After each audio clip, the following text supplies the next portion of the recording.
Good morning.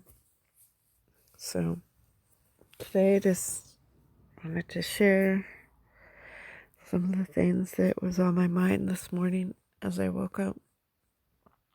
So, in 1 John 2:24 and 1 John 2:28, these passages were really on my mind this morning. Let that therefore abide in you, which ye have heard from the beginning. If that which ye have heard from the beginning shall remain in you, you also shall continue in the Son and in the Father. And now, little children, abide in him, that when he shall appear, we may have confidence and not be ashamed before him at his coming. The fellowship between the Father and the Son has got me thinking about this. I've been thinking about this and the fellowship in the body, and the fellowship between the Father and Son, and how we partake of this. And without the testimony as the foundation, you had to have the testimony in order to have this fellowship. The gospel and the mystery of the gospel, that Jesus Christ died for our sins, was buried, and rose again for our justification. And we receive his Spirit, his life. This is Christ in us, the hope of glory. This is the mystery of the gospel that's talked about, that Paul talks about. So right here, Colossians 1:27, to whom God would make known what is the riches of the glory of this mystery among the Gentiles, which is Christ in you, the hope of glory. We can enjoy the fellowship between the Father and Son now. This is letting Christ dwell richly in our hearts. Colossians 3:16, let the word of Christ dwell in you richly in all wisdom, teaching and admonishing one another in psalms and hymns and spiritual songs, singing with grace in your hearts to the Lord. In the fellowship, there is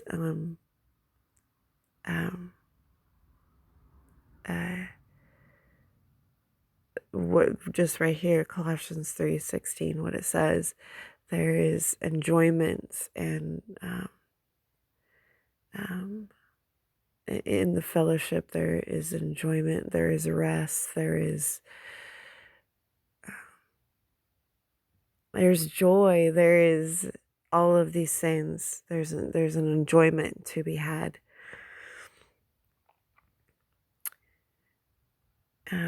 If we let what we heard in the beginning dwell in us, the gospel is what we heard in the beginning. So much of what I've been taught in church, and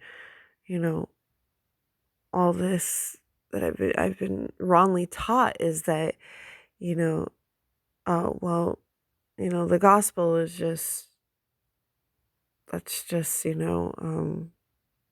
we somehow we move on from that, and then we just get to work.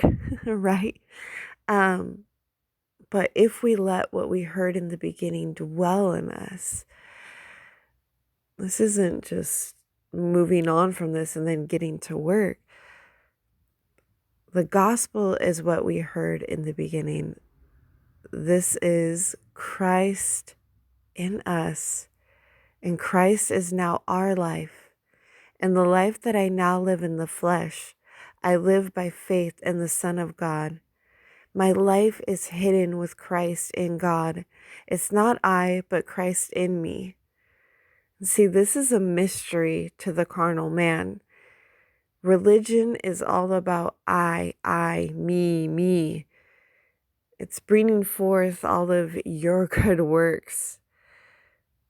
But what we bring forth to the altar is the blood of Christ.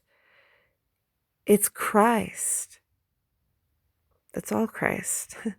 But religion is all about I, me, right? Because it's void of Christ. The Christian life isn't about us. It's about Christ and his body. Many members, but one body. And the work or building work of God isn't about our works. It's all a work of God through his body. It's all Christ for everything. Those in the flesh or that have gone on to now perfecting their flesh, striving in the flesh to work for God, they reject this. They reject the notion of not I, but Christ in me, because the carnal man is enmity against God. But if we let what we heard in the beginning dwell in us, we need not to be ashamed before him at his coming, and we can have confidence before him.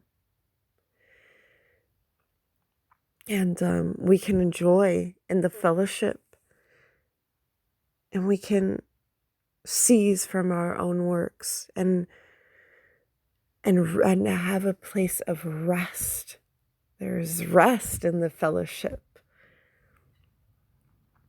I hope that I made sense in talking about this, but it just renewed me and refreshed me, so I figured I would share. All right. Thank you so much for listening. Bye-bye.